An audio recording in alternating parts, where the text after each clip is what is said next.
નમસ્કાર, આપ જોઈ રહ્યા છો નેશન પ્લસ ન્યૂઝ. હું છું આપની સાથે હેતલ ભગત. કલકત્તામાં જુનિયર મહિલા ડોક્ટર ઉપર રેપ અને મર્ડરના કેસના વિરોધમાં હડતાલ ઉપર ઉતરેલા રાજ્યભરના રેસિડેન્ટ ડોક્ટરો વધુ એકવાર સ્ટાઇપન્ડના મુદ્દે હડતાલ ઉપર ઉતર્યા હતા. આ હડતાલ દરમિયાન રેસિડેન્ટ ડોક્ટર્સ ઇમરજન્સી સહિતની તમામ સેવાઓથી પણ અળગા રહ્યા હતા.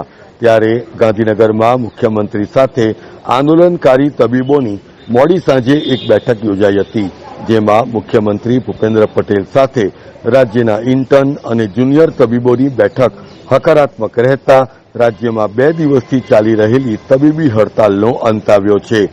ઇન્ટર્ન અને જુનિયર તબીબોએ હડતાલ પરત ખેંચીને પોતાની સેવાઓને પૂર્વવત કરવાની ખાતરી મુખ્યમંત્રીને આપી છે. Janak Patel, nation plus news, Gandhinagar. સમાચારોના સતત અપડેટ મેળવવા માટે અમારી નેશન પ્લસ ન્યૂઝની યુટ્યુબ ચેનલને સબસ્ક્રાઇબ કરો, બેલ આઇકન દબાવો અને જોડાયેલા રહો ફેસબુક, ઇન્સ્ટાગ્રામ અને ટ્વિટર પર.